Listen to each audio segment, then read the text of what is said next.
You won't believe what happened to me when a woman from my HOA tried to threaten me over taxes, not knowing that I'm actually an IRS investigator.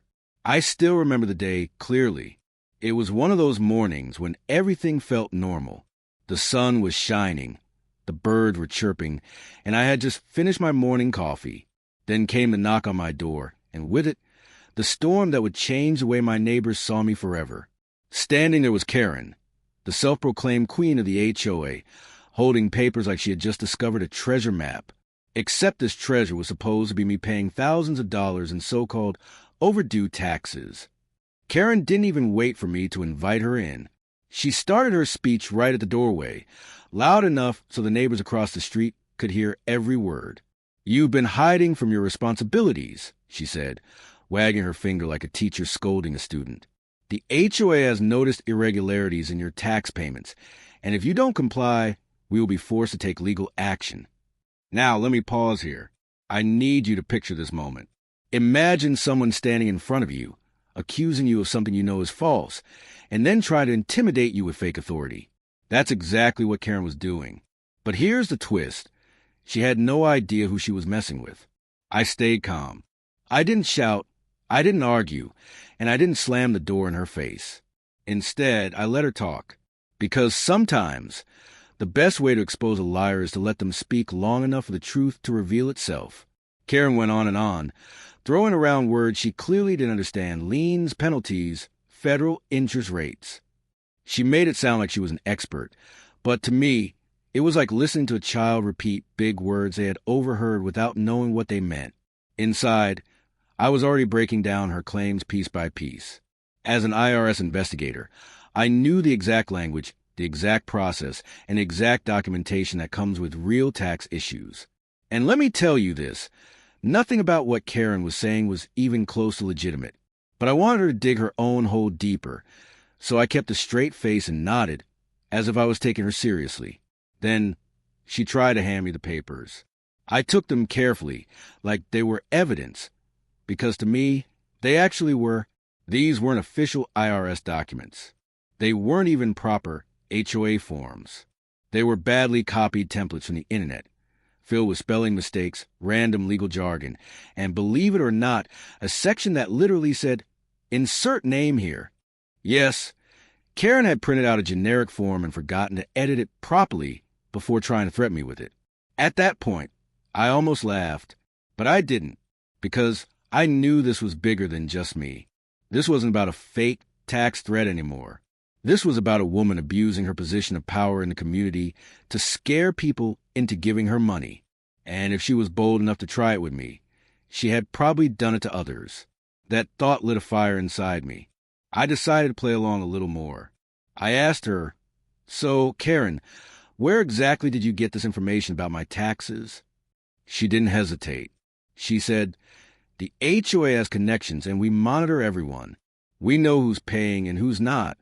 Her tone was sharp, but her eyes gave away something else. Nervousness.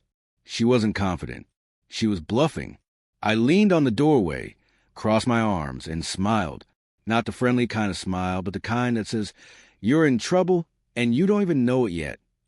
I told her, "Karen, you have 30 seconds to walk away from my property, or I'll show you exactly how tax investigations really work." Her face froze. For the first time, she stopped talking. She looked at me like she couldn't figure out whether I was joking or serious. But before she could respond, I pulled out my badge. The look on her face at that moment, priceless. Her confidence crumbled instantly. She stammered, her voice shaky. "Why you work for the IRS?" I said nothing at first. I just let the badge speak for itself. Silence can be louder than words. Finally, I said, "Karen, I know exactly what real tax fraud looks like. And this," I waved her fake papers. "This is fraud." Her hands started shaking. She tried to grab the papers back, but I held them firmly. "Karen, this isn't just a neighborhood squabble anymore. This is a federal crime if you're impersonating tax authorities." The color drained from her face. She started mumbling excuses, something about just following HOA rules and miscommunication. But I had heard enough. I knew her game. She had probably been running this little scheme for months, maybe even years, targeting people who didn't know their rights. That's when my investigator instincts kicked in. I wasn't just going to stop her from bothering me. I was going to make sure she never pulled this stunt again. But I didn't blow up right there. No, patience is power. Instead, I told her calmly, Karen, I'll be keeping these papers. You can expect a call soon, but not from me, from people much higher up. And with that, I closed the door, leaving her stunned and speechless on my porch. Inside, I sat down at my desk, laid out the fake documents, and began my own case notes. Every detail mattered. The date, the time, her exact words, even her body language. Because when you're dealing with fraud, evidence is everything. And I had plenty. But here's where it gets even crazier. A few hours later, I got a call from one of my neighbors. He said, Hey, did Karen stop by your place today? Because she's been going around warning people about taxes. That confirmed my suspicion. She wasn't just targeting me. She was running around the neighborhood, spreading fear, and trying to act like some kind of tax sheriff. That's when I knew this wasn't just a personal issue anymore. This was a community problem, and I had the power to stop it. And let me tell you, the way this story unfolds from here, it will shock you. The moment I realized Karen was targeting not just me, but my whole neighborhood, I knew I couldn't let this go. This wasn't just an annoying HOA drama anymore. This was a scam, a dangerous one. And the worst part? People were actually falling for it. Later that evening, I walked outside to clear my head, and I saw a group of neighbors gathered near the mailbox. Their faces looked tense, their voices were low, and I could tell they were worried. As I got closer, I heard someone say, Karen told me we could lose our homes if we don't pay these back taxes. My blood boiled. She wasn't just bluffing. She was spreading fear. I stepped into the circle, and the neighbors turned to me. Some looked relieved.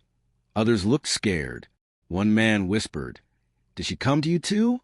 I nodded and held up the stack of fake papers she gave me. She did, I said firmly, and what she's doing is not just wrong, it's illegal. The crowd went quiet. I could feel their eyes on me, waiting for me to explain. So I took a deep breath and began to tell them the truth. These documents aren't real. They're not from the IRS, and they're not valid HOA notices either. Karen is trying to scare you into giving her money, but what she doesn't know is I work for the IRS. Gasps spread through the group. Some people looked shocked. Some even smiled with relief. But the most important thing I saw was hope. For the first time, they realized they weren't powerless. They had someone who understood the system, someone who could fight back. I explained to them how real tax notices work, how official IRS letters look, and how there are always clear instructions with contact numbers you can verify. I told them that no HOA, no neighbor, and no random person could ever demand federal tax payments directly. And slowly, I watched the fear fade from their faces. It was replaced by something stronger, anger. People began sharing their own experiences. One woman admitted Karen had demanded $500 from her last month.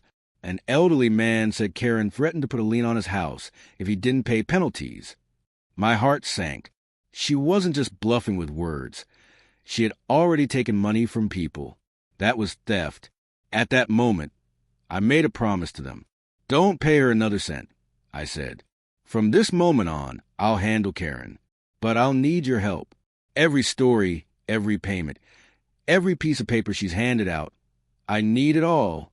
Together, we'll shut this down. The neighbors nodded. Some even handed me copies of the letters they had received. The pile of fake documents grew bigger, and so did my determination. That night, I stayed up late going through everything. Line by line, word by word, I marked every false claim. She had copied random legal terms from the internet, mixed them with fake IRS threats, and sprinkled in HOA language to make it sound official. It was sloppy, but it was still dangerous, because not everyone knows how the IRS really works. And that's exactly what she was counting on. The next morning, I decided to confront Karen, but not alone. I called two neighbors who had been victims and asked them to come with me. We marched up to her house and knocked on the door. When she opened it, Her smile faded instantly. She wasn't expecting me back so soon, and she definitely wasn't expecting me to bring company. I held up the stack of papers. "Karen, this ends today," I said firmly. "You've been lying to people, stealing their money, and pretending you have tax authority. That's fraud, and I have every piece of evidence I need to prove it." For a second, she tried to fight back. She crossed her arms and said, "I'm only enforcing HOA rules." But one of my neighbors stepped forward, tears in her eyes, and shouted, "You took my money. You threatened my family." Another neighbor held up his letter and said, "You told me I'd lose my home." Karen's confidence cracked. She looked around nervously, searching for a way out, but there was none. I leaned closer and lowered my voice. "Karen, impersonating the IRS is a federal crime. You could go to prison for this. And unless you come clean right now, I'll make sure that's exactly what happens." Her face turned pale. She stammered, "I didn't mean, I just thought." But her excuses didn't matter anymore. The truth was out. The neighbors had seen her lies exposed, and I had the evidence to back it up. That afternoon, I filed an official report. I handed over every fake document, every testimony, every detail. My colleagues at the IRS were shocked but grateful. They told me I had saved my neighbors from losing thousands of dollars, and they promised to handle Karen legally, so she could never pull the scam again. But here's the part that still sticks with me. A few days later, when the news spread that Karen was under investigation, my neighbors gathered again. This time there was no fear. There was laughter, relief, and even celebration. People thanked me. Some shook my hand, and one elderly man said, "You didn't just stop her, you gave us our peace back." In that moment, I realized something powerful. Sometimes, standing up for yourself isn't just about you. It's about everyone around you who feels too scared, too small, or too powerless to fight back. By exposing Karen, I had given my community more than justice. I had given them courage. So here's my message to you, listening to this story right now.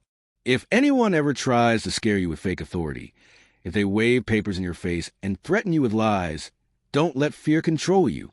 Ask questions. Look for proof. And remember, real authority doesn't need to scream, doesn't need to bluff, and doesn't need to scare you into silence. Because sometimes the loudest bully in the room is also the weakest. And if someone ever threatens you with fake taxes, just remember Karen's story. And know that truth always wins. Backhand index pointing right. If you found this story valuable, don't forget to share it, because you never know who might need this reminder today. And always, always stand up for what's right.